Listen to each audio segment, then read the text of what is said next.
It's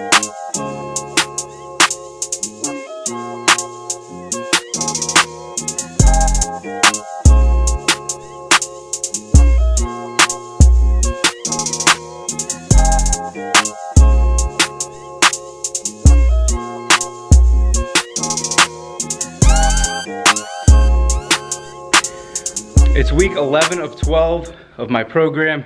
It is Tuesday, May 26th, the day after Memorial Day. Should be a chest day. Tuesdays are my bench day, but obviously we didn't have access to a gym on Monday, so I'm gonna push everything back one day, which won't hurt me because next week are max outs and I wanna give my legs as much rest as possible. So my Friday workout will be a chest workout. Normally when it's a legs, it's gonna be chest. This will give me a good amount of time to recover in between today and my max out next Monday. So that's essentially 6 days rest, which is what I need because if I'm being frank, today, my knee is killing me. Top set today was a 3x2 at 87.5%, my 1 rep max, which is about 320 pounds. Don't get me wrong, it moved. The form felt good, which you're gonna see in a second, but it was a little bit painful, if I'm gonna be honest. My knee's hurting a little bit. I'm taking it easy with the isolation work right now, even though it doesn't really seem like it because I'm gassed, but I'm always gassed when it comes to legs. What's up everyone? It is Friday, May 29th. Like I mentioned earlier in the video, today was a chest day. I pushed everything back one day during the week, so I only hit legs once this week, which was on Tuesday, as you're gonna see. It was much needed. I think I'm definitely gonna benefit from this because, as I also mentioned, max outs are next week, and my knees were pretty banged up in this workout. The weight still moved, it felt good. Let me rephrase. My knee hurt, but while the weight was moving, the weight moved okay, so that felt good. My knees hurt throughout this entire workout, specifically my right knee. So this 6 days of rest going up to next Monday are definitely much needed. So without further ado, welcome to episode 2 of my Inform series. As you can probably tell, we're dealing with the squat here. Now, what I plan on doing is kind of consistent with the last episode. I want to review my videos, critique my form, and then look up and compare my form versus what is proper form. Now before we dive into that, I have to give myself some credit because I have been developing my technique for the past couple years, and I think it has come a long way. I know for a fact it has come a long way from where I first started. I don't know if everything I do is by the textbook completely right, but we're about to find out. So I've identified 8 points that I try to pay attention to when I'm in the midst of performing a squat. So I wanted to identify those 8 points up front, and then as I break down my videos, I'm going to, in my own evaluation, determine whether I hit those points. So the topics that I wanted to focus on was, first of all, grip, which I'll go into. Secondly is barbell placement on your back. Third, it's not so much form, but it gives you confidence with the lift, and that is a strong lift off. Fourth, which is definitely crucial, which is proper stance and foot placement. This is going to give you your power and stability throughout the movement. Fifth, definitely another important one, is a neutral spine. You want to keep yourself safe when performing the lift. 6 is going to be good depth. Now that's basically how low you're going to go in the squat. We'll discuss that in a minute as well. 7, this is a common mistake when it comes to performing a squat, more common for beginners, but if you have developed habits over time, it might be a problem for you, and that's caving knees. So when you go down on your squat and you start to come up, you start to move the weight upward, it might be too much weight or your form might be off, so your knees actually cave in as you're going up. And then 8, a lot of people I know for a fact don't do this. I've been working on this for some time now and I still haven't even gotten it down perfectly, but it's always in the back of my mind and I'm trying to focus on it as well. And that's proper breathing. So when you're going down on a squat, you should be inhaling, bracing yourself, and then when you explode upward, that's when you exhale. So I think it's important to note right off the bat that even in your warm-up sets, as you're working to your top working set, you should treat each warm-up set as if it's your top set. As you'll see in a second, I start warming up with just the barbell, but to develop a consistent form and routine, you want to treat it as if it has the amount of weight on it that your top set would consist of. Go through the same routine, it's only going to help you in the long run. So let me talk you through what I'm doing here, and then we'll dive into my points that I had. As you can see, I set up, I'll adjust my grip, which I'll get into. I'll get under the bar and make sure it's resting on my shoulder blades where I'm comfortable for it. It's more of a high bar position. I know there's a debate between high bar and low bar. I usually stick with a higher point in my shoulder blades. I'll take a couple steps back. I usually take the same amount of steps back, and then I'll perform the movement. Again, I'm keeping a neutral spine as I'm doing this. I'm hitting my depth that I want to hit when I have weight on the bar as well. And my stance is appropriate. It's wide enough that I'm gaining power and stability, and I'm exploding upwards, and I'm focusing on my breathing the entire time. As you can see here, I moved on to 135 on the bar. Again, it should look exactly the same as just the barbell. This time I want to talk about my foot placement. I'll put my right foot slightly in front of my left foot, and they're kind of close together when I lift off. This, I feel, like I mentioned, for point 3, which is strong lift off, this gives me confidence. I feel strongest when I lift off this way. So this is just a personal preference. I'll keep my right foot in front of my left foot, and then I'll explode off that way. And I always take the same amount of steps back. Again, developing a routine, being consistent. This is how you're going to succeed with this movement. I'll always go right foot back 1, left foot back 1, right foot back, and then a slight adjustment in my left foot. And then that's when I know I'm ready to lift. So 225 is right here. Notice my stance. I kind of rock back, get the bar adjusted, and when I'm ready to lift off, I'll lean forward like so and push up. Right foot back, left foot back, right foot back, small adjustment at the left. And that's when I know I'm ready to perform the movement. I'll keep my head down, focus on my breathing, and then when I lift my head up, that's when I perform the lift. Now let's address my 8 points. In my opinion, do I hit them? So there's 225 pounds on the bar right now. This should look exactly the same as my top set for the day, which was 320 pounds. Let's start analyzing it. What we're gonna look for first is my grip. Now, if you watch my last video of the Inform series, you know for bench, I like to take my ring finger and wrap it around the rings of the knurling. I like to do this for squat too. This just feels most comfortable and natural for me, maybe just because I'm accustomed to it for performing it with other movements, but my grip has to be right here. And again, I don't want the bar resting back on my wrist like this. I don't want it to be bent, because that's gonna put tension on my wrist, could potentially lead to an injury, and also you lose power that way. You don't want that. Keep your wrist locked, so you're driving off your back and then through your forearms as well for some support. Next, we're gonna move on to barbell placement. Like I said, some people prefer high bar, some people prefer low bar, some people do both. Mainly, I probably stick to a high bar. I rest it higher on my shoulder blades. Even before I lift off, that's where I get under the bar. I find that sweet spot, that comfortable spot that I like, and I go from there. Now, I don't like using a pad. I really don't recommend it for everybody. If it's very painful to perform the movement, then use it. But for my personal opinion and my personal preference, I like to feel the bar on my back. I like to know where it is at all times, to know if it changes positions, which it shouldn't, but if it does, how can I adjust that? The third point is a strong lift off. Now, like I mentioned before, this doesn't really go along with form, but I think it's essential in performing a good squat because it gives you confidence.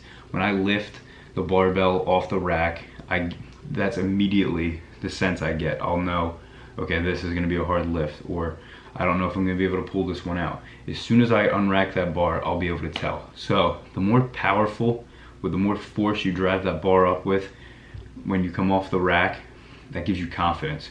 So for example, if I have 3 plates on the bar each side, and I take that off the rack with some power and force, and as I step back, this gives me confidence being like, this is lightweight, I know I can perform this lift. Not essential to form, but definitely crucial in executing the lift. Now when it comes to stance, again, it kind of goes along with personal preference, but there's also a little bit of technique here. Me personally, my stance will be just slightly wider than shoulder width. I don't stand with my feet straight forward. If anything, I kind of point them out maybe about 30 degrees outward. This, for me, just gives me confidence. It helps me feel more stable, and I think personally I get more drive through my legs when performing the lift if my stance is this way. So I'm not listing these in any particular order of importance because number 5 would definitely be number 1 on my list if that were the case. I'm kind of more so going in chronological order, my steps as I'm performing the lift. Number 5 is keeping a neutral spine. I can't tell you how many times I've seen people in the gym having too much weight on their back. When they're coming up, they're arching their back or they're bent over too far. A neutral spine is so crucial when performing a squat, because even if you have 135 pounds on your back, that's a lot of weight. You can get hurt if you don't have the right form there. Keeping a neutral spine is essential. There's some serious injuries that can result from that.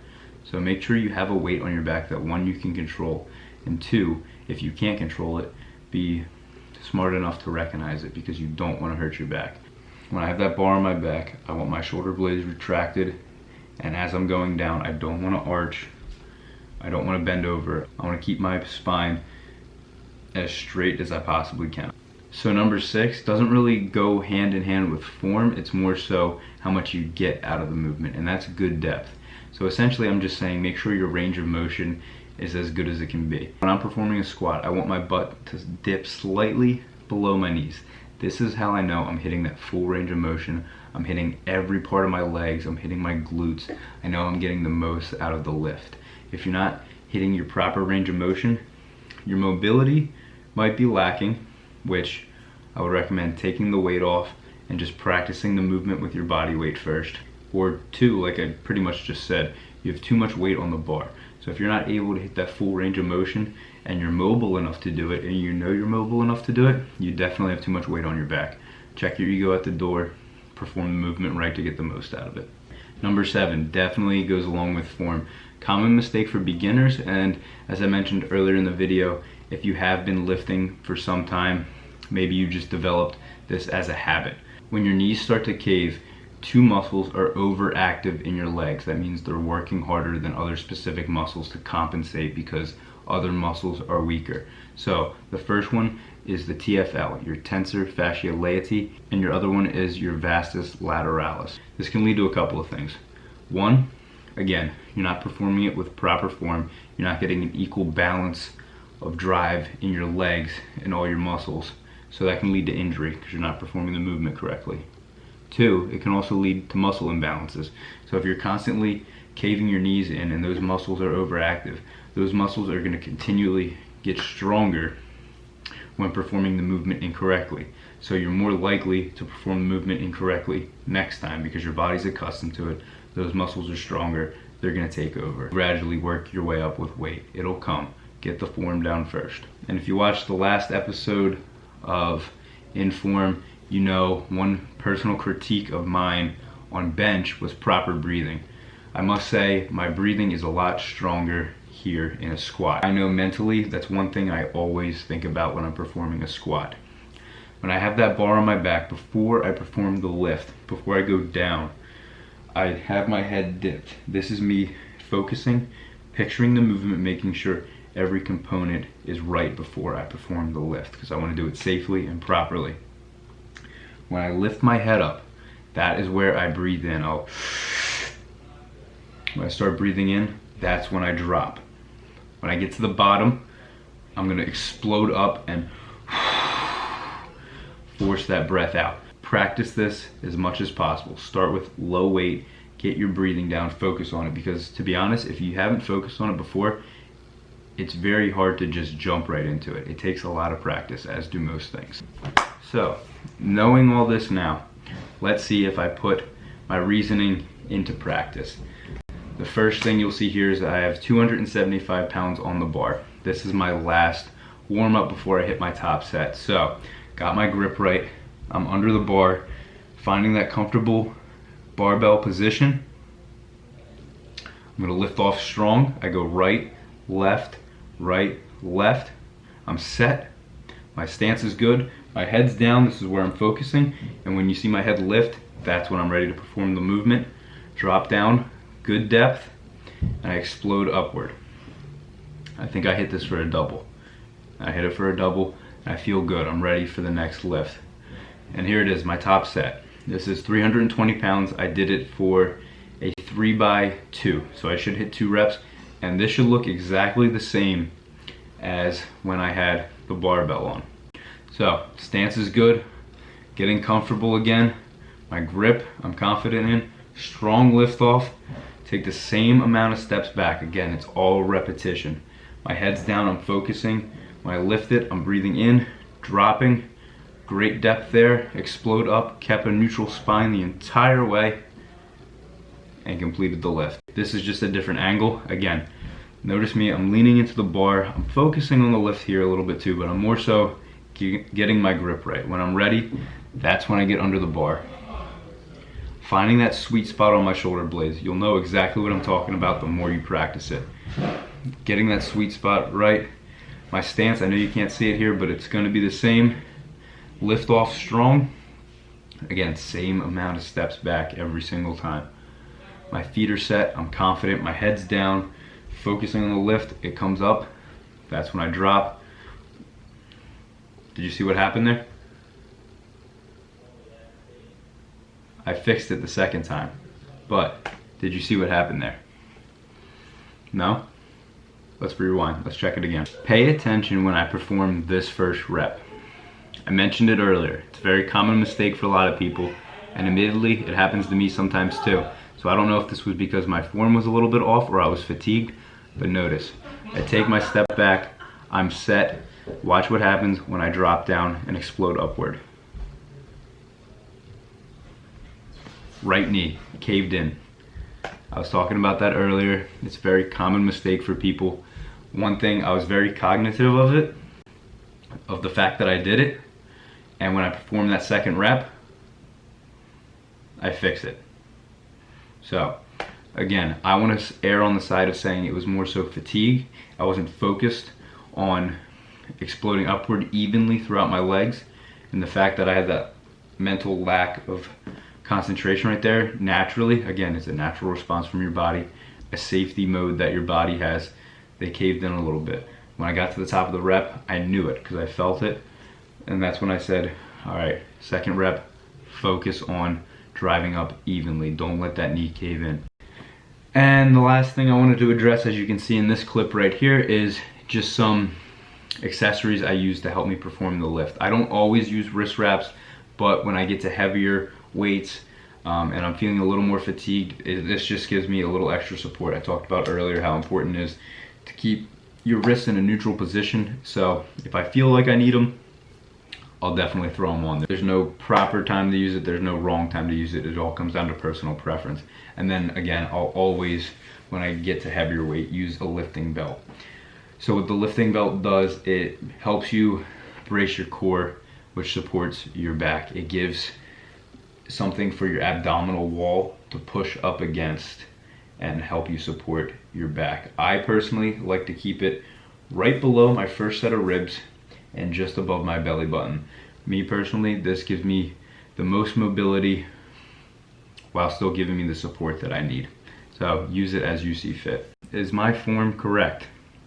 I have an article here by Meyer and Kushner, and I found an excerpt from it that I'd like to share with you. The back squat exercise is most often prescribed with an individual starting in a standing position with their feet flat on the floor, the knees and hips in a neutral, extended autotomical position, and the spine is in an upright position with preservation of its natural curves. As I mentioned, keep a neutral spine. The squat movement begins with the descent phase as the hips, knees, and ankles flex, so you're lowering. A common instruction is to descend until the top of the thigh is at least parallel with the ground and the hip joint is at least level or slightly below the knee joint. As I mentioned before, getting that good depth. I like to get my butt slightly below my knees before I start going up. Ascent is achieved primarily through the triple extension of hips, knees, and ankles, continuing until the subject has returned to the original extended starting position.